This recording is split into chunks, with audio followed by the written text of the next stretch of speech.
Buongiorno a tutti, come ogni mattina, come consuetudine nella barzelletta della mattina abbiamo delle novità che non è che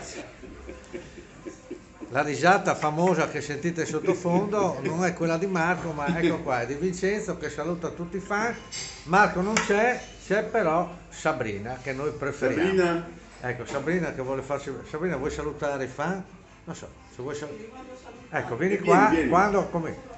Quindi Marco non c'è, perché non c'è Marco? Dice, ma sarà malato? Non sarà malato? Avrà il Covid? Non avrà il Si è Covid? imboscato. Ecco, il Covid l'ha già avuto e quindi siamo a posto. Però, siccome io in settimana, Marco, vai a tagliarti i capelli, hai la compagna che è parrucchiera, lui no, probabilmente oggi ha deciso di andarsi a tagliare i capelli, no, Vincenzo? E visto che ne ha tanti, ecco Sabrina che vuole salutare, ecco Sabrina, che invece Sabrina ha tanti capelli.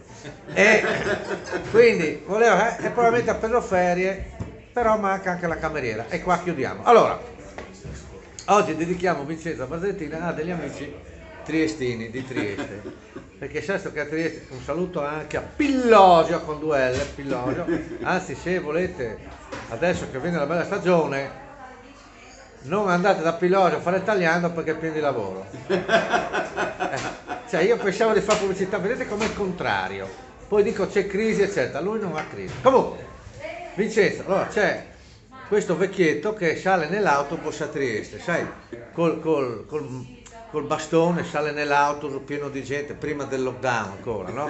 Sale nell'autobus, prende in via Giulia il 7 sbarado, sale nell'autobus pieno di gente, tic tic col bastione, tic tic tic tic, niente. Vede un mulo tipo, Luca, la pilota, con l'iPhone, sglanzi in mano, sai che sono tutti così, Sì.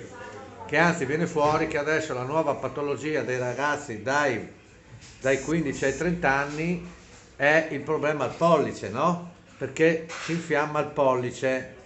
Invece io dicevo che noi alla nostra età avevamo un problema ai polsi, ma questa è un'altra cosa. Comunque, va su, tic tic tic tic, vede un mulo, si mette di fronte, tic tic, sai col tic tic, come vedesse che dava al posto, tic tic, tic tic, niente, a un certo punto il mulo alza gli occhi e fa, no, mette un gommino nel bastone che ti fa solo casino. E il vecchietto, come te chiami? Luca, te garezon, sarebbe da mettere un gommino nel bastone, ma sai sto cosa che ti dico? Che se tuo papà metteva il gommino quella volta c'era un posto libero nell'autobus, stronzo di meno. Ci sentiamo domani dalle 3 sorelle, ciao.